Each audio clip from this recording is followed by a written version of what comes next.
بسم اللہ الرحمن الرحیم۔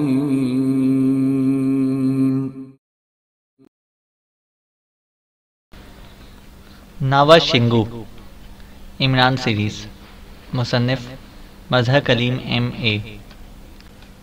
دروازہ ایک دھماکے سے کھلا اور نوروف پاگلوں کی طرح بھاگتا ہوا اندر داخل ہوا۔ اس کے چہرے پر شدید پریشانی اور بکھلاہٹ کے آثار نمایاں تھے۔ باس باس غضب ہو گیا ہے، ناروف نے تقریباً چیختے ہوئے کہا۔ کیا ہوا؟ راسکوف اس کی پریشانی اور بکھلاہٹ دیکھ کر خود بھی بکھلا کر کرسی سے اٹھ کھڑا ہوا۔ باس، عمران اور اس کے ساتھی زندہ ہیں اور کرشن اور اس کے ساتھی مارے جا چکے ہیں، اور عمران اور اس کے ساتھی ناوا شنگو کے ساتھ ہمارے اڈے کی طرف بڑھ رہے ہیں، ناروف نے اسی طرح تقریباً چیختے ہوئے انداز میں کہا۔ کیا مطلب؟ یہ کیسے ممکن ہے؟ میں نے خود کرشن سے بات کی ہے، راسکوف نے یقین نہ آنے والے لہجے میں کہا۔ آئیے میرے ساتھ، جلدی کیجیے، ناروف نے ہونٹ چباتے ہوئے کہا، اور پھر تیزی سے بیرونی دروازے کی طرف مڑ گیا۔ راسکوف بھی جلدی سے اس کے پیچھے لپکا، اور پھر وہ دونوں ایک راہداری میں تقریباً دوڑتے ہوئے راہداری کے اختتام پر ایک چھوٹے سے کمرے میں داخل ہوئے۔ اس کمرے کے ایک کونے میں ایک بڑی سی مشین دیوار کے ساتھ نصب تھی، جس کے سامنے دو سیاہی کھڑے تھے۔ یہ دیکھیے، WW اسپیشل چیکنگ مشین کیا دکھا رہی ہے، ناروف کے مشین کے درمیان موجود بڑی سی اسکرین کی طرف اشارہ کرتے ہوئے کہا، اور راسکوف کی نظر جیسے ہی اس پر پڑی، اس کی آنکھیں تیزی سے پھیلنے لگیں۔ اسکرین پر لکڑی کے جنگل میں واقعی عمران اور اس کے ساتھی ناوا شنگو کے پیچھے چلتے ہوئے نظر آ رہے تھے۔ اوہ، مگر یہ کیسے ممکن ہے؟ وہ کرشن اور اس کے ساتھی، اور اس کا مطلب ہے کہ WW اس عمران کے قبضے میں پہنچ چکا ہے۔ راسکوف کے لہجے میں گہری پریشانی کے آثار نمایاں تھے۔ یس باس، WW اور اس کا ریموٹ کنٹرولر اس وقت عمران کی جیب میں ہے۔ WW کا باکس کھلتے ہی اسپیشل چیکنگ مشین نے کام شروع کر دیا، اور اس میں موجود الفائن ریز نے پورے ماحول کو یہاں پیش کر دیا۔ میں فلم ریوائنڈ کرتا ہوں، آپ دیکھ لیں، ناروف نے کہا، اور پھر اسے مشین کے سامنے کھڑے ہوئے ایک روسیاہی کو اشارہ کیا، تو اس نے مشین کے مختلف بٹن دبانا شروع کر دیے۔ چند لمحوں بعد اس نے دوبارہ بٹن دبایا تو منظر ایک جھماکے سے بدل گیا، اور اب منظر میں عمران مخصوص ساخت کی الماری کے سامنے کھڑا نظر آ رہا تھا، اور کمرے میں پڑی ہوئی کرشن کے ساتھیوں کی لاشیں بھی صاف دکھائی دے رہی تھیں۔ پھر عمران نے ہاتھ بڑھا کر WW اور اس کے ریموٹ کنٹرولر کو باکس سے اٹھا کر اپنی دو جیبوں میں رکھا، اور مڑ کر وہ مشین روم کی طرف بڑھنے لگا۔ اسی لمحے مشین روم کے اس دروازے پر جو سرنگ کی طرف سے آتا تھا، عمران کے ساتھی مشین روم میں داخل ہوتے دکھائی دیے۔ وہ آپس میں باتیں کر رہے تھے، لیکن الفائن ریز آوازوں کو ٹرانسمٹ نہ کر رہی تھی، اس لیے ان کے صرف لب ہلتے ہی نظر آتے تھے، آواز نہ سنائی دیتی تھی۔ پھر ناوا شنگو نے آگے بڑھ کر راستہ کھولا، اور ناوا شنگو اور اس کے پیچھے عمران جنگل سے باہر آ گئے، البتہ اس کے ساتھی اندر ہی رہ گئے۔ تھوڑی دیر بعد اس کے ساتھی بھی باہر آ گئے، اور پھر وہ ناوا شنگو کی رہنمائی میں آگے بڑھنے لگے۔ ناروف نے ایک بٹن دبایا تو اسکرین پر جھماکے سے ایک بار پھر منظر بدلا، اور عمران اور اس کے ساتھی جنگل میں ایک جگہ کھڑے دکھائی دیے۔ یہ اسپیشل بے کے دہانے پر کھڑے ہیں باس، ناروف نے منہ بناتے ہوئے کہا۔ ہاں، میں نے دیکھ لیا ہے۔ تم ایسا کرو کہ فوراً کیموفلاجنگ سسٹم کو آن کرنے کا آرڈر منسوخ کر کے اب تک ختم ہونے والی کیموفلاجنگ کو دوبارہ شروع کرا دو، تاکہ لوگ کسی بھی طرح ہمارے اس اڈے کے اندر داخل نہ ہو سکیں، راسکوف نے کہا۔ باس، ریس کیموفلاجنگ آف ہو جانے کی وجہ سے تو ان کی ساری باتوں کا علم ہوا ہے۔ اگر ہم نے دوبارہ مکمل کیموفلاجنگ آف کر دی تو پھر الفائن ریز بھی کام نہ کریں گی، اس طرح ہم مکمل اندھیرے میں ہوں گے، ناروف نے کہا۔ تو پھر اس کا کیا حل ہے؟ پہلے یہ بتاؤ کہ تم نے WW کو ٹرن آف کر دیا ہے یا نہیں، راسکوف نے کہا۔ اب وہ مکمل طور پر اپنے آپ کو سنبھال چکا تھا۔ جی ہاں، وہ تو اس مشین کی چلنے کی وجہ سے خود بخود آن آف ہو گیا ہے، اس لیے تو اسے مشین سے مخصوص فاصلے پر رکھا گیا تھا تاکہ ٹرن آف ہو سکے، ورنہ تو اس قدر خوفناک چارجر کو اڈے سے دور رکھنے کا کوئی فائدہ بھی نہ تھا، ناروف نے جواب دیا۔ ٹھیک ہے، میں سمجھ گیا۔ اب تم یہ بتاؤ کہ ہمیں کیا حکمت عملی اختیار کرنی چاہیے۔ گو کہ کرشن کی لاشیں تو نظر نہیں آئیں، لیکن جس طرح یہ لوگ پوائنٹ 2 میں گھومتے پھر رہے ہیں، اس سے تو یہی ثابت ہوتا ہے کہ وہ بھی ہلاک ہو چکا ہے، راسکوف نے ہونٹ چباتے ہوئے کہا۔ باس، میرے ذہن میں تو صرف ایک ہی تجویز آئی ہے، ناوا شنگو کو اگر استعمال کیا جائے تو وہ ان کا خاتمہ آسانی سے کر سکتے ہیں، ورنہ ہم خود تو باہر نکل کر ان ایجنٹوں کا مقابلہ نہیں کر سکتے۔ کرشن اور اس کے ساتھیوں کو یہاں رکھنے کا یہی مقصد تھا، وہ تو ناکام ہو گیا، اور یہاں آپ صرف انجینئر اور سائنسدان اور ٹیکنیشین ہی رہ گئے ہیں، یا پھر عورتیں ہیں، اور مکمل کیموفلاجنگ ختم کرنے کا مطلب ہوا کہ یہ لوگ اندر آ جائیں گے، اور میرا خیال ہے کہ اگر ایک بار یہ خطرناک ترین لوگ اندر آ گئے تو پھر صورتحال بے حد خطرناک ہو سکتی ہے، ناروف نے کہا۔ کرشن کی موجودگی میں تو وہ خاموشی رہتا تھا، لیکن اس وقت تو وہ کرشن سے بھی زیادہ تیزی سے بول رہا تھا۔ کیا مطلب؟ میں سمجھا نہیں۔ ناوا شنگو کو کیسے استعمال کیا جا سکتا ہے؟ وہی تو شروع سے ان کی رہنمائی کر رہا ہے، اسی کی وجہ سے تو یہ لوگ سرنگ کے راستے یہاں تک پہنچے ہیں، اور پھر ناوا شنگو باہر ہے جبکہ ہم اندر ہیں، راسکوف نے کہا۔ باس، ناوا شنگو کو جب شروع سے مشن کے آغاز کے لیے منتخب کیا گیا تھا تو پروفیسر برسکی نے اس کے ذہن کو ہپناٹزم سے کنٹرول کر کے اس کے لاشعور میں مخصوص اشارات ڈال دیے تھے، اور اب جبکہ ناوا شنگو اڈے کے تقریباً اوپر موجود ہے، پروفیسر برسکی کا علم اسے یہاں سے ٹیلی پیتھی کے ذریعے آسانی سے کنٹرول کر سکتا ہے، ناروف نے کہا۔ اوہ ویری گڈ، جلدی بلاؤ پروفیسر برسکی کو، تمہارے ذہن نے واقعی لاجواب ترکیب سوچی ہے۔ راسکوف نے ناروف کی بات سن کر مسرت سے اچھل پڑا، اور ناروف سر ہلاتا ہوا تیزی سے باہر چلا گیا۔ راسکوف دوبارہ اسکرین کی طرف متوجہ ہو گیا۔ اسکرین پر عمران اور اس کے ساتھی ایک درخت کے ساتھ کھڑے باتیں کر رہے تھے، اور راسکوف سمجھ گیا کہ یہ شاطر عمران اور ان درختوں کے مصنوعی پن کو سمجھ گیا ہوگا، کیونکہ اس نے دیکھ لیا تھا کہ عمران ایک درخت کو تھپتھپا رہا تھا۔ جس ایریے میں زیر زمین اڈا تھا، وہاں اوپر جنگل کی یکسانیت پیدا کرنے کے لیے روسیا کی ایک فیکٹری نے خصوصی طور پر ایسے مصنوعی درخت تیار کیے تھے جو یہاں موجود اصل درختوں سے اس قدر مماثلت رکھتے تھے کہ جب تک انہیں خاص طور پر چیک نہ کیا جائے وہ اصل ہی لگتے تھے۔ اس طرح اڈے والی خالی جگہ پر بھی پر ہو گئی تھی، اور جنگل بھی ایک جیسا لگتا تھا، لیکن جس طرح عمران درخت کو تھپتھپا رہا تھا، اس انداز کو دیکھتے ہی راسکوف سمجھ گیا کہ اس نے ان نقلی درختوں کو چیک کر لیا ہے۔ گو صرف درخت ہی نقلی تھے، کیونکہ جھاڑیاں تو خود بخود دوبارہ پیدا ہو گئی تھی، لیکن ظاہر ہے کہ دہانے کا علم ہو جانے کے بعد نقلی درختوں کو لگانے کا اصل مقصد ہی بیکار چلا گیا تھا۔ وہ سوچا تھا کہ اگر ناوا شنگو ان کے ساتھ نہ ہوتا تو یہ لوگ کبھی بھی اڈے کو ٹریس نہ کر سکتے۔ ویسے بھی عمران اور اس کے ساتھیوں کا اڈے تک بخیر و عافیت پہنچ جانا ایک لحاظ سے اڈے کے تمام حفاظتی انتظامات کی مکمل ناکامی تھی۔ اگر WW کا باکس نہ کھلتا اور عمران اسے اپنی جیبوں میں نہ رکھ لیتا تو پھر واقعی اڈے کا خاتمہ یقینی تھا، کیونکہ کیموفلاجنگ مکمل طور پر ختم کر دی جاتی اور یہ خطرناک لوگ لازماً اندر داخل ہونے کا کوئی نہ کوئی راستہ نکال لیتے، اور یقیناً انہیں ان کی آمد کا اس وقت علم ہوتا جب وہ لوگ موت کا فرشتہ بن کر ان کے سروں پر پہنچ جاتے۔ اسی لمحے دروازہ کھلا اور ناروف ایک بوڑھے روسیاہی کے ہمراہ اندر داخل ہوا۔ بوڑھا خاصا باروب شخصیت کا مالک تھا، اور یہ روسیا کا مشہور سائنسدان پروفیسر برسکی تھا، جو میزائل سبجیکٹ پر پوری دنیا میں اتھارٹی سمجھا جاتا تھا۔ لیکن اس کے ساتھ ساتھ پروفیسر برسکی ایسے ماورائی علوم کا بھی ماہر تھا کہ اسے روسیاہی سائنسی حلقوں میں جادوگر پروفیسر کے نام سے یاد کیا جاتا تھا، اور شاید وہ دنیا کا واحد سائنسدان بھی تھا جو مادی سائنسدان کے ساتھ ساتھ غیر مادی امور کا بھی سائنسدان تھا، جسے اکلٹ سائنسدان کہا جاتا ہے۔ یہ اڈا در حقیقت پروفیسر برسکی کی زیر نگرانی ہی تیار ہو رہا تھا، اور خوفناک میزائل جسے اس کے نام پر برسکی میزائل کا نام دیا گیا تھا پروفیسر برسکی کی ہی ایجاد تھے۔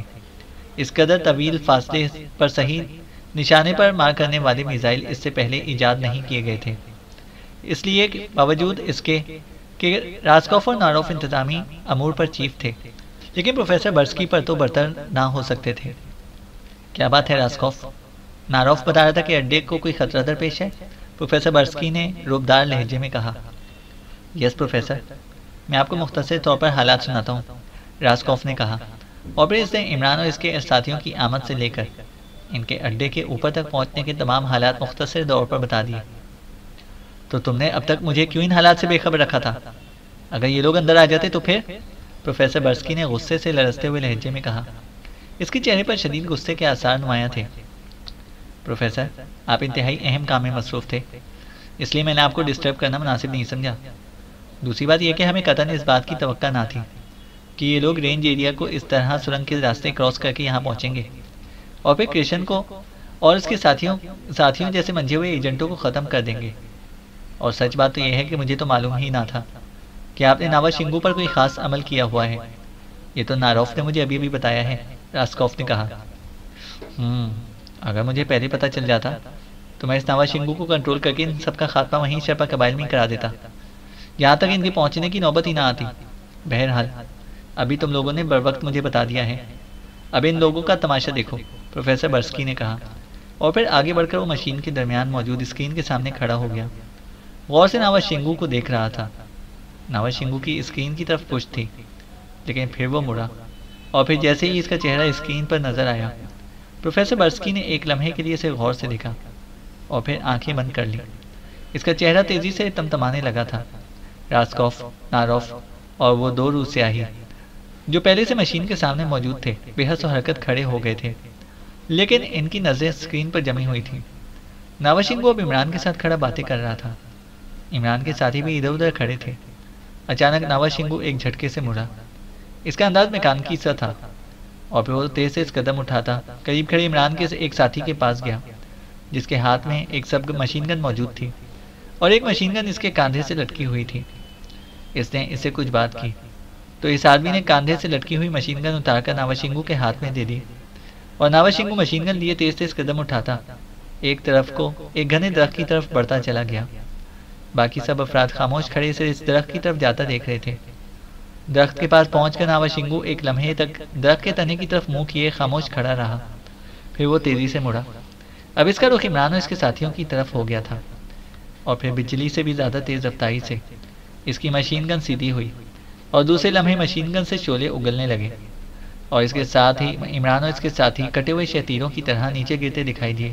لیکن دوسرے لمحے ناوا شنگو بھی اچھل کر نیچے گرا، اور جھاڑی کے پاس گر کر ایک لمحہ تڑپ کر بے حس و حرکت ہو گیا۔ وہ مارا، سب ختم ہو گئے۔ دیکھا پروفیسر برسکی کا کمال؟ یکلخت پروفیسر برسکی نے آنکھیں کھول کر چیختے ہوئے کہا، لیکن اسی لمحے وہ چونک پڑا جب اس نے جھاڑی میں پڑے ہوئے ایک آدمی کو اٹھ کر ناوا شنگو کی طرف بڑھتے ہوئے دیکھا۔ یہی عمران ہے پروفیسر، اس خطرناک گروپ کا انچارج، راسکوف نے چیختے ہوئے کہا۔ اوہ، یہ بچ گیا ہے، ٹھیک ہے، میں اسے بھی خودکشی کرنے پر مجبور کر دوں گا، پروفیسر برسکی نے کہا، اور ایک بار پھر آنکھیں بند کر لی۔ ناوا شنگو کی طرف بڑھتے ہوئے عمران کے قدم یکلخت لڑکھڑائے، اور پھر وہ بری طرح چکرا کر نیچے گر پڑا، اور پھر اس طرح پھڑکنے لگا جیسے اسے کسی نے گولیوں سے بھون ڈالا ہو، اور پھر چند لمحے تڑپنے کے بعد اس کے جسم نے ایک زوردار جھٹکا کھایا اور وہ ساکت ہو گیا۔ پروفیسر برسکی نے ایک بار پھر آنکھیں کھول کر فاتحانہ کہا لگایا۔ دیکھا، میں نے اس کے ذہن پر اس قدر دباؤ ڈالا ہے کہ اس کے ذہنی خلیات کسی بم کی طرح پھٹ گئے ہیں، اور وہ ہمیشہ ہمیشہ کے لیے تاریک ہو گیا ہے، پروفیسر برسکی نے مڑ کر کہا۔ کمال ہے پروفیسر، آپ تو انتہائی حیرت انگیز صلاحیتوں کے مالک ہیں، راسکوف نے حیرت بھرے لہجے میں کہا۔ اس کی آنکھیں حیرت کی شدت سے واقعی کانوں تک پھیلی ہوئی دکھائی دے رہی تھیں۔ وہ سوچ بھی نہ سکتا تھا کہ یہاں کھڑے کھڑے پروفیسر اس طرح ان خطرناک لوگوں کا بغیر ایک انگلی ہلائے خاتمہ کر سکتا ہے۔ اگر یہ سب کچھ اس کے سامنے نہ ہوا ہوتا تو وہ مر کر بھی اس بات پر یقین نہ کرتا۔ پروفیسر برسکی لامحدود قوتوں کا مالک ہے راسکوف، یہ تو میں سائنسی تجربوں میں مصروف ہو گیا ہوں، ورنہ میں چاہوں تو پوری دنیا پر حکومت کر سکتا ہوں، پروفیسر برسکی نے بڑے فاخرانہ لہجے میں کہا، اور سر ہلاتا ہوا دروازے کی طرف بڑھ گیا۔ اسکرین پر اب جھاڑیوں میں پڑے ہوئے بے حس و حرکت افراد کے کچھ حصے ہی نظر آ رہے تھے۔ ناروف، تم نے پروفیسر برسکی کا کمال دیکھا؟ جن لوگوں کا خاتمہ ہم اس قدر زبردست سائنسی نظام کے باوجود نہ کر سکتے تھے، انہیں پروفیسر برسکی نے کھڑے کھڑے چند لمحوں میں ختم کر دیا۔ واقعی پروفیسر برسکی درست کہہ رہا ہے، وہ اگر چاہے تو واقعی پوری دنیا پر حکومت کر سکتا ہے، راسکوف نے ناروف سے مخاطب ہو کر کہا، اور ناروف نے اس بات میں سر ہلا دیا۔ اب کیا کرنا ہے باس؟ ناروف نے کہا۔ بس کرنا کیا ہے، مشین آف کر دو، کیموفلاجنگ بھی ختم کر دو۔ ارے ہاں، اس عمران کے پاس WW بھی موجود ہے، وہ تو لازماً حاصل کرنا ہے۔ ٹھیک ہے، تم کیموفلاجنگ ختم کر کے اسپیشل بھی کھلواؤ، ہم دونوں ساتھ ہی باہر جا کر WW بھی حاصل کریں گے، اور پوائنٹ 2 کا راؤنڈ بھی لگائیں گے، راسکوف نے کہا، اور ناروف نے سر ہلا دیا۔ یس باس، ناروف نے کہا، اور راسکوف فاتحانہ انداز میں چلتا ہوا بیرونی دروازے کی طرف بڑھ گیا۔ اس کے چہرے سے اب گہرا اطمینان جھلک رہا تھا۔ ناروف نے ان دونوں روسیاہیوں کو مشین آف کرنے کا حکم دیا، اور پھر وہ بھی راسکوف کے پیچھے چل دیا تاکہ آپریشن روم میں جا کر کیموفلاجنگ کے مکمل خاتمے کے احکامات دے سکے۔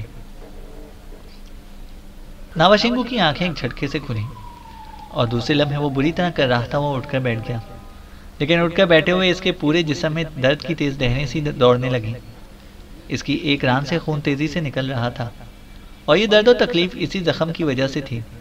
اسے حیرت سے عمران کے زخم کو ٹٹولا، پھر ادھر ادھر جھاڑیوں میں اوندھے سیدھے پڑے ہوئے عمران کے ساتھیوں کو دیکھا، اور پھر اس نے ایک جھٹکے سے اٹھ کر کھڑے ہونے کی کوشش کی، لیکن دوسرے لمحے وہ لڑکھڑا کر دوبارہ گر پڑا۔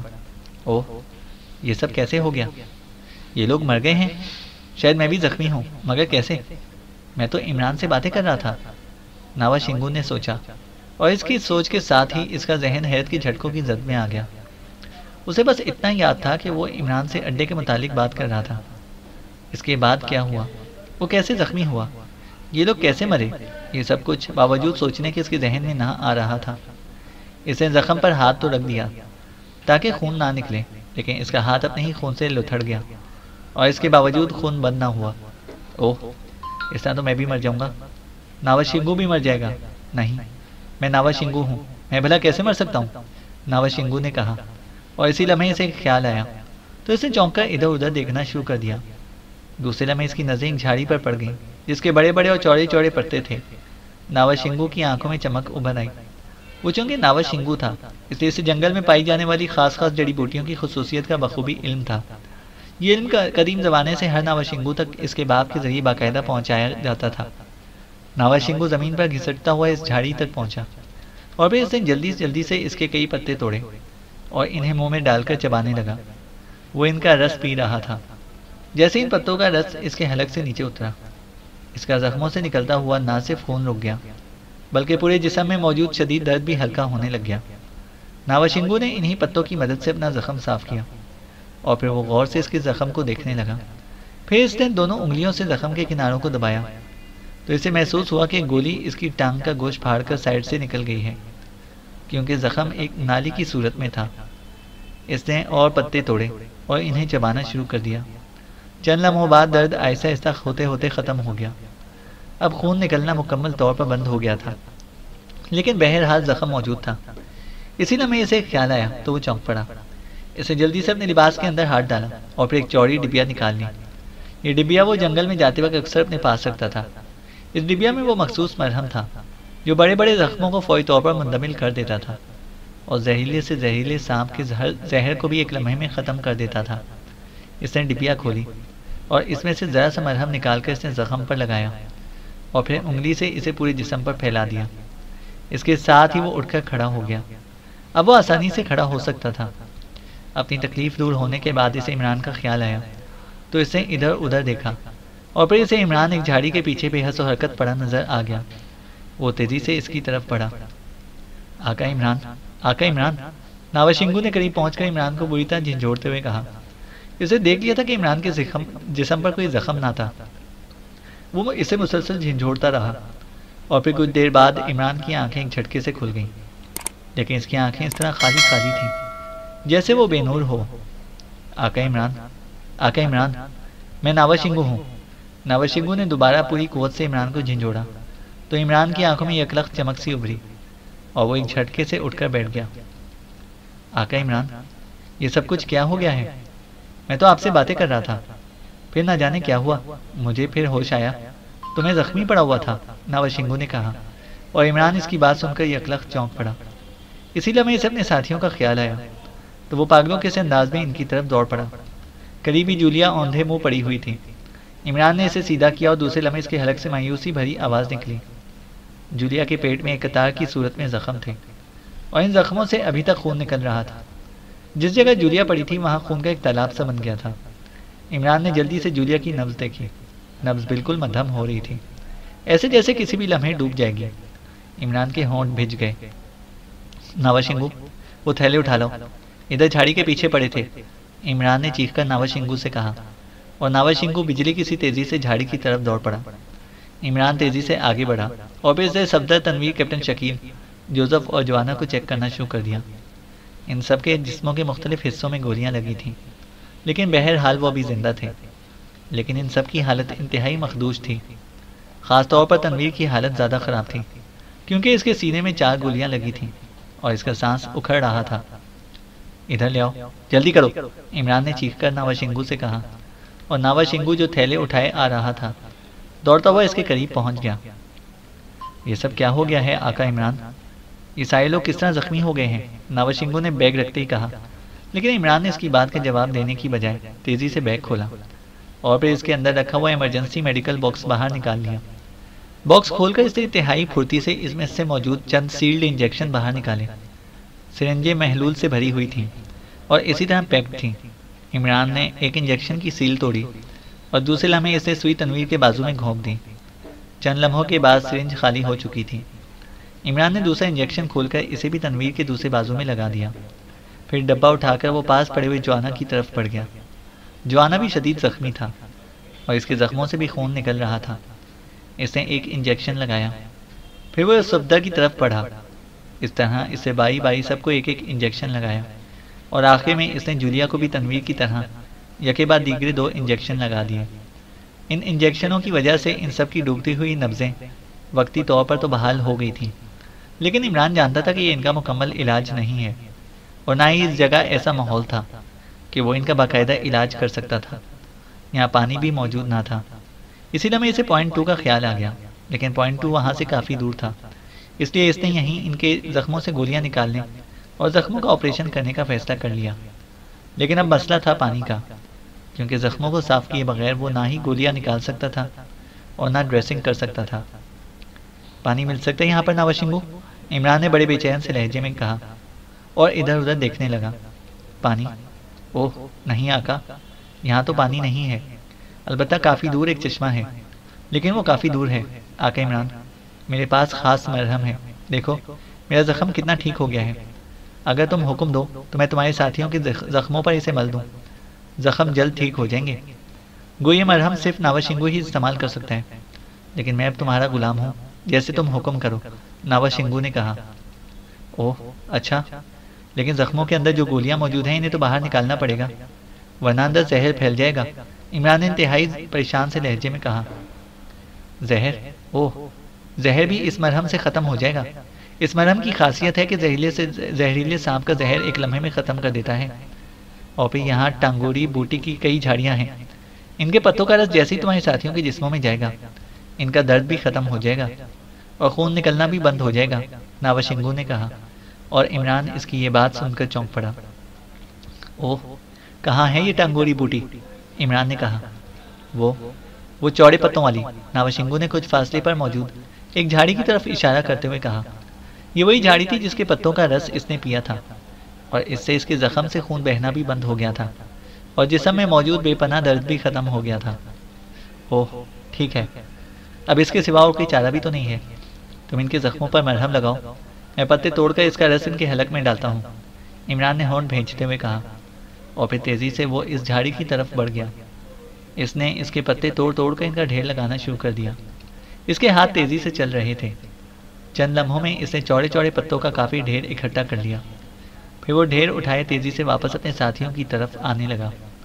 ناوشنگو اس دوران جولیا کے زخموں پر مرہم لگانے کے بعد اب صفدر کے زخموں پر مرہم لگانے میں مصروف تھا۔ کتنے قطرے ڈالنے ہیں اس بوٹی کے رس کے؟ عمران نے ناوشنگو سے پوچھا، کیونکہ اس بوٹی کے متعلق اسے نہ صرف کوئی علم نہ تھا بلکہ اس نے یہ بوٹی اپنی زندگی میں پہلی بار ہی دیکھی تھی۔ 5-6 قطرے کافی ہیں آقا عمران، ناوشنگو نے کہا، اور عمران نے 10-12 پتے مٹھی میں رکھ کر دوسرے ہاتھ سے جولیا کے جبڑے بھیج دیے۔ جولیا کا منہ کھل گیا تو عمران نے مٹھی میں موجود پتوں کو مٹھی سے مسلنا شروع کر دیا۔ دوسرے لمحے اس کی مٹھی سے سبز رنگ کے اس کے قطرے نکل نکل کر جولیا کے حلق میں گرنے لگے۔ عمران مسلسل مٹھی کو بھینچے چلا جا رہا تھا، ساتھ وہ انگلیوں کی مدد سے انہیں مزید دبا بھی رہا تھا۔ پتوں میں قدرتی طور پر کافی رس تھا، اس لیے 5-6 قطرے نکل ہی آئے۔ عمران نے مٹھی کھول کر مسلے ہوئے پتے پھینک دیے اور پھر ان کا ڈھیر اٹھائے وہ دوسرے ساتھی کی طرف بڑھ گیا۔ تھوڑی دیر بعد وہ سارے ساتھیوں کے حلق میں اس بوٹی کے رس کے قطرے ڈال چکا تھا۔ ناوشنگو نے بھی سارے ساتھیوں کے زخموں پر وہ عجیب سا مرہم لگا دیا، اور پھر عمران یہ دیکھ کر حیران رہ گیا کہ جو کام ان انتہائی قیمتی انجیکشنز نے نہ کیا تھا وہ اس بوٹی کے چند قطروں نے کر دکھایا تھا۔ نہ صرف زخموں سے نکلنے والا خون بند ہو گیا تھا بلکہ ان سب کی نبضیں بھی تیزی سے بحال ہونے لگ گئی تھیں اور وہ سب انتہائی شدید خطرناک حالت سے نکلتے چلے آ رہے تھے، اور پھر ایک ایک کر کے ان کے منہ سے کراہیاں نکلیں اور ہوش میں آتے چلے گئے۔ عمران کی آنکھوں میں اطمینان کی جھلکیاں ابھر آئیں۔ ویسے یہ واقعی انتہائی دلچسپ صورتحال ہے کہ انہیں موت کے منہ میں پہنچانے والے بھی تم ہو، اور ان کی زندگیاں بچانے کا کام بھی تم نے خود ہی کیا ہے۔ عمران نے مسکراتے ہوئے ناوز شنگو سے کہا، اور ناوز شنگو عمران کی بات سن کر بے اختیار اچھل پڑا۔ کیا کہہ رہے ہو آقا؟ عمران، میں نے انہیں موت کے منہ میں پہنچایا؟ میں تو تم سے باتیں کر رہا تھا، پھر مجھے معلوم نہیں کہ کیا ہوا؟ ناوز شنگو نے انتہائی حیرت بھرے لہجے میں کہا، میں سمجھ گیا ہوں کہ اس پہ تمہارا قصور نہیں ہے۔ اگر مجھے شبہ بھی ہو جاتا کہ تمہارا قصور ہے تو اس بار تم زندہ نہ بچ سکتے۔ میرے ساتھ بھی وہی ہوا جو تمہارے ساتھ ہوا ہے، لیکن اب ایسا کرنے والا بچ کر نہ جا سکے گا، عمران نے ہونٹ چباتے ہوئے کہا۔ اسی لمحے عمران کے ساتھی ایک ایک کر کے نہ صرف ہوش میں آ گئے بلکہ اب وہ اٹھ کر بیٹھنے میں بھی کامیاب ہو گئے تھے، لیکن وہ انتہائی حیرت سے اپنے جسموں پر موجود ہولناک زخموں کو دیکھ رہے تھے۔ اوہ، یہ زندہ کھڑا ہے، یہ ناوز شنگو! یکلخت تنویر کی انتہائی غصیلی آواز سنائی دی۔ وہ انتہائی زہر بھری نظروں سے ناوز شنگو کو دیکھ رہا تھا۔ اگر ناوز شنگو زندہ نہ کھڑا ہوتا تو تم اب تک منکر نکیر کو حساب کتاب دے کر فارغ بھی ہو چکے ہوتے، عمران نے مسکراتے ہوئے کہا۔ لیکن عمران صاحب، اس ناوز شنگو نے اچانک مشین گن کا فائر ہم سب پر کھول دیا تھا، ہم تصور بھی نہ کر سکتے تھے، صفدر نے ہونٹ چباتے ہوئے کہا۔ میں بھی پہلے یہی سمجھا تھا، اور چونکہ مجھے اتنا وقت مل گیا تھا کہ میں ایک جھاڑی سے چھلانگ لگانے کی وجہ سے زخمی ہونے سے بچ گیا، اور پھر اس پر فائر بھی میں نے ہی کیا تھا، لیکن میں نے اس کے سینے میں گولی مارنے کی بجائے اس کی ٹانگ میں گولی صرف اس لیے ماری تھی کہ میں اس کی غداری پر اسے آسان موت مارنے کی بجائے عبرتناک موت مارنا چاہتا تھا۔ لیکن پھر اچانک میرے ذہن پر خوفناک حد تک دباؤ پڑنے لگا، اور اس سے پہلے کہ میں سنبھلتا میرا ذہن بلینک ہو گیا، اور اگر ناوز شنگو مجھے زور زور سے نہ جھنجھوڑتا تو میں شاید کبھی بھی شعور کی دنیا میں واپس نہ پلٹ سکتا۔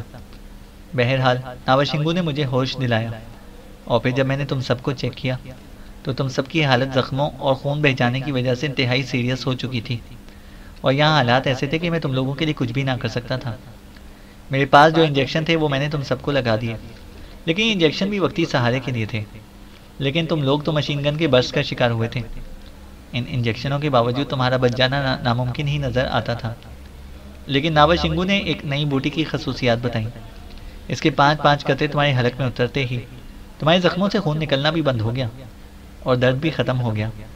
اس کے بعد ناوز شنگو نے جو مرہم لگایا ہے اس سے تمہارے زخم اس حد تک مندمل ہو گئے ہیں کہ تم اب اٹھ کر بیٹھے ہی ہو اور ناوز شنگو پر آنکھیں بھی نکال رہے ہو، عمران نے تفصیل سے سارے حالات بتاتے ہوئے کہا۔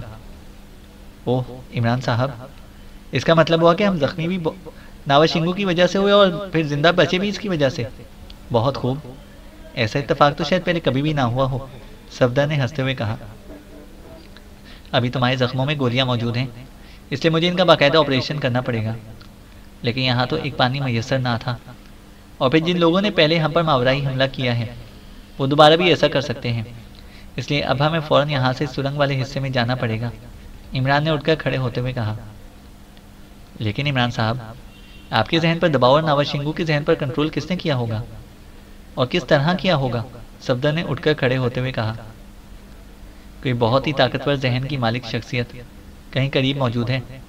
میں آج تک یہ سمجھتا تھا کہ ذہنی طاقت کے لحاظ سے مجھ پر کوئی کنٹرول نہیں کر سکتا، لیکن آج جس طرح میرے ذہن پر خوفناک دباؤ پڑا ہے اس سے تو یہی ثابت ہوتا ہے کہ مجھ سے بھی ہزاروں لاکھوں گنا زیادہ طاقتور ذہن کے لوگ بھی موجود ہیں، اور یہ واقعی میرے لیے ایک نیا تجربہ ہے، اور میں اب ہر صورت میں اس شخصیت کو تلاش کروں گا۔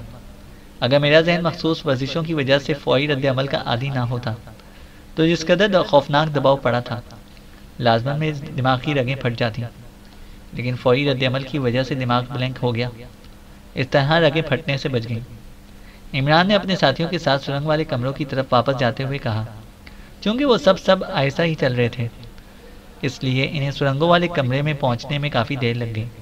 پھر عمران نے کیپٹن شکیل کی مدد سے سب سے پہلے اپنے ساتھیوں کے ان زخموں کا آپریشن کیا جس میں گولیاں موجود تھیں، کیونکہ اسے معلوم تھا کہ کسی بھی لمحے اندر موجود گولیاں ان کے خون میں زہر پھیلانے کا موجب بن سکتی ہیں، اور بارود کا زہر اگر خون میں شامل ہو گیا تو پھر انسان کا بچنا تقریباً ناممکن ہو جاتا ہے۔ کیپٹن شکیل کے زخم اس نوعیت کے تھے کہ اس کے زخم کے اندر گولیاں نہ تھیں، اس لیے اس کے آپریشن کی ضرورت نہ تھی، اس لیے اس نے ان آپریشنوں کے دوران عمران کی بھرپور مدد کی۔ ویسے بھی اسے ایمرجنسی آپریشن کی مکمل ٹریننگ حاصل تھی، اس لیے اس کی مدد سے عمران کا کام کہیں آسان ہو گیا۔ اب کیا کرنا ہے؟ صفدر نے لیٹے لیٹے پوچھا۔ اس کے 2 زخموں سے گولیاں نکالی گئی تھیں، اس لیے وہ بھی باقی ساتھیوں کے ساتھ فرش پر لیٹا ہوا تھا۔ آقا عمران، وہ راسکوف وہاں موجود ہے جنگل میں؟ اچانک ناواشنگو نے دیوار کے خلا میں سے اوپر جاتی ہوئی ڈھلان میں سے اترتے ہوئے کہا۔ وہ ان آپریشنوں کے دوران باہر چلا گیا تھا۔ ناواشنگو کی بات سن کر سب بری طرح چونک پڑے۔ عمران تو اچھل کر کھڑا ہو گیا۔ کہاں ہے راسکوف؟ عمران نے تیز لہجے میں پوچھا، کیونکہ راسکوف کی اڈے سے باہر جنگل میں موجودگی کا مطلب تھا کہ اڈے کی کیموفلاجنگ ختم ہو گئی ہے، اور یہ کم از کم عمران جیسے شخص کے لیے انتہائی اہم خبر تھی۔ اس لیے وہ چونک کر اٹھ کر کھڑا ہو گیا۔ آقا عمران، میں جنگل میں ایک اور بوٹی کی تلاش میں گیا تھا تاکہ اس بوٹی کی مدد سے آپ کے ساتھیوں کی کمزوری دور ہو سکے۔ پھر میں نے راسکوف اور اس کے ساتھ ایک اور سفید فام کو ایک جھاڑی کے پیچھے سے نکلتے دیکھا۔ میں ان سے ذرا فاصلے پر ایک جھاڑی کی اوٹ میں تھا۔ وہ دونوں باہر نکلتے ہی حیرت سے ادھر ادھر دیکھنے لگے۔ انہیں شاید آپ کی تلاش تھی، لیکن وہاں آپ کو نہ دیکھ کر وہ بے حد پریشان ہو گئے۔ ان کے پاس اسلحہ تھا اور میں بالکل خالی ہاتھ تھا، ورنہ میں انہیں وہیں گرا لیتا۔ اس لیے مجبوراً مجھے چھپنا پڑا۔ پھر میں نے ان کی باتیں سنی۔ راسکوف نے کہا کہ کوئی گڑبڑ ہو گئی ہے۔ پروفیسر برسکی کا علم پوری طرح کارآمد نہیں ہوا۔ اس پر دوسرے سفید فام نے کہا کہ انہیں مشین بند نہ کرنی چاہیے تھی۔ وہ اس مشین کا کچھ عجیب سا نام بھی لے رہے تھے۔ ارے ہاں، WW قسم کا نام تھا۔ پھر راسکوف نے کہا کہ وہ WW تو ابھی تک اس عمران کی جیب میں ہوگا، اس لیے فوراً چل کر مشین پر چیک کریں۔ چنانچہ وہ واپس اسی جھاڑی کے پیچھے غائب ہو گئی اور میں آپ کو اطلاع دینے یہاں پر آ گیا۔ ناواشنگو نے تیز تیز لہجے میں ساری بات بتا دی۔ اب میں ساری بات سمجھ گیا۔ اس کا مطلب ہے کہ پروفیسر برسکی اس اڈے کے اندر ہے۔ ہاں، وہی اس قدر طاقتور ذہن کا مالک ہو سکتا ہے کہ ٹیلی پیتھی کے ذریعے اڈے کے اندر سے ناواشنگو کے ذہن کو کنٹرول کر کے ہم پر فائر کھلوا سکتا ہے اور پھر میرے ذہن پر دباؤ ڈال کر میرا خاتمہ کر سکے۔ ٹھیک ہے، وہی ہوگا۔ وہ میزائلوں کا ماہر سائنسدان بھی ہے اور ماورائی علوم میں بھی دنیا بھر میں انتہائی ماہر سمجھا جاتا ہے، عمران نے سر ہلاتے ہوئے کہا۔ اور اس کے ساتھ ہی اس نے جلدی سے WW اور اس کا ریموٹ کنٹرولر نکالا اور پھر دوڑتا ہوا وہ اسلحہ خانے والے کمرے میں پہنچ گیا۔ اسے الماری کے پٹ کھولے اور پھر اس کے اندر موجود باکس کو کھول کر غور سے اسے دیکھنے لگا۔ دوسرے لمحے اس کی آنکھوں میں چمک سی پیدا ہو گئی۔ باکس کی اندرونی سطح پر کرومیم کی انتہائی پتلی سی تہ چڑھی ہوئی تھی۔ عمران نے دونوں چیزیں باکس میں رکھی اور باکس بند کر کے وہ اسلحے والے ریک کی طرف بڑھ گیا۔ اب یہ پوائنٹ بھی اس کے ذہن میں واضح ہو گیا تھا کہ ان کی اڈے سے باہر موجودگی کا پتہ کس طرح چلایا گیا ہے۔ WW یا اس کے ریموٹ کنٹرولر کے اندر کوئی ایسا آلہ موجود ہے جس کی مدد سے اڈے کے اندر کسی مشین کے ذریعے ارد گرد کے ماحول کو اسکرین پر دیکھا جا سکتا ہوگا۔ اس طرح انہوں نے عمران اور اس کے ساتھیوں کی اڈے کے باہر موجودگی چیک کی اور پھر پروفیسر برسکی نے اپنے علم کی بنا پر ناواشنگو کا ذہن کنٹرول کر کے پہلے ان پر فائر کھلوا دیا، اور جب انہوں نے دیکھا کہ عمران کو کوئی گولی نہیں لگی تو پھر پروفیسر نے عمران کے ذہن پر دباؤ ڈال کر اس کا خاتمہ کرنا چاہا، اور عمران کا ذہن چونکہ جوابی رد عمل کے طور پر بلینک ہو گیا تھا، اس لیے ان لوگوں نے یہی سمجھا ہوگا کہ سب ہلاک ہو گئے ہیں، اور شاید اس بات کی مکمل تصدیق کے لیے وہ باہر آئے ہوں گے۔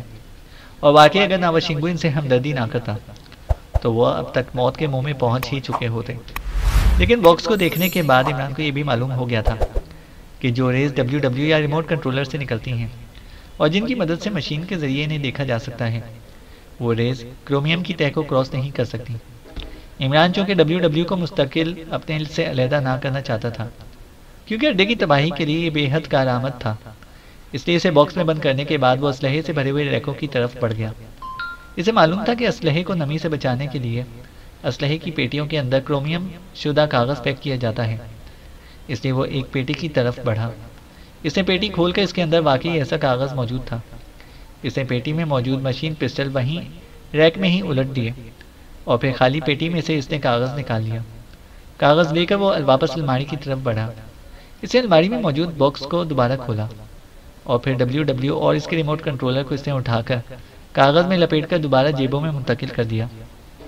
اب وہ ان ویو ریز سے محفوظ ہو گیا تھا، چنانچہ وہ تیز تیز قدم اٹھاتا واپس مشین روم میں پہنچا تو یہ دیکھ کر چونک پڑا کہ ناواشنگو اور جوزف دونوں وہاں موجود نہ تھے، جبکہ باقی ساتھی اب اٹھ کر بیٹھ چکے تھے، لیکن وہ سب خاموش بیٹھے شاید عمران کا انتظار کر رہے تھے۔ عمران نے گولیاں کھانے کے بعد ان کے زخموں پر چونکہ دوبارہ ناواشنگو والی مرہم لگا دی تھی، اس لیے اب انہیں زخم کی کوئی تکلیف نہ ہو رہی تھی۔ یہ جوزف اور ناواشنگو کہاں گئے ہیں؟ عمران نے چونک کر صفدر سے پوچھا۔ جوزف اسے باہر لے کر گیا ہے، شاید باہر کھڑے ہوں گے، صفدر نے جواب دیا۔ اب ایسا ہے کہ آپ لوگ یہاں آرام کریں، کیونکہ ابھی آپ کے لیے تیز حرکت کرنا نقصان دہ ہوگا۔ صرف کیپٹن شکیل میرے ساتھ جائے گا، اس اڈے کے لیے ہم 4 ہی کافی ہیں، عمران نے کہا۔ نہیں، میں ضرور ساتھ جاؤں گی، جولیا نے کہا۔ عمران صاحب، میرا خیال ہے کہ جب تک اس پروفیسر برسکی کا خاتمہ نہ کر دیا جائے، اڈے میں داخل ہونا موت خریدنے کے سوا اور کچھ بھی نہیں ہوگا۔ ایسا آدمی جو اتنی دور سے آپ جیسے ذہن کے مالک کو بلینک کر سکتا ہے، وہ باقیوں کا کیا حشر کرے گا؟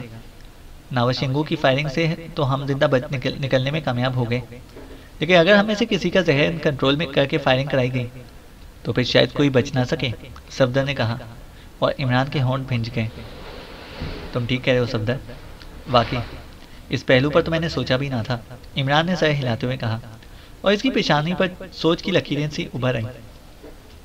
وہ کوئی ایسی ترکیب سوچ رہا تھا کہ جس سے پروفیسر برسکی کو اڈے سے باہر نکال سکے، لیکن کوئی ایسی ترکیب اس کی سمجھ میں نہ آ رہی تھی، کیونکہ اسے اس بات کا تلخ تجربہ ہو چکا تھا کہ پروفیسر برسکی ٹیلی پیتھی اور ایسے ہی ماورائی علوم میں انتہائی درجے کی مہارت رکھتا ہے۔ ایسے آدمی کو ڈاج دینا یا اس پر کنٹرول کرنا تقریباً ناممکن سی بات تھی، لیکن صفدر کی بات بھی اپنی جگہ وزن رکھتی تھی۔ پروفیسر برسکی کو کور کیے بغیر وہ کسی صورت بھی اڈے کو تباہ نہ کر سکتے تھے۔ وہ ان باتوں پر غور ہی کر رہا تھا کہ اسے دور سے کسی کے چیخنے اور پھر بے تحاشا فائرنگ کی آوازیں سنائی دی، اور وہ بکھلا کر اٹھ کھڑا ہوا۔ باقی ساتھی بھی چونک پڑے۔ دوسرے لمحے عمران دوڑتا ہوا باہر جانے والی ڈھلوان کی طرف بڑھ گیا۔ چینل کو سبسکرائب کریں اور بیل آئیکن کو پریس کریں تاکہ ہماری ہر اپڈیٹ آپ کو بر وقت مل سکے۔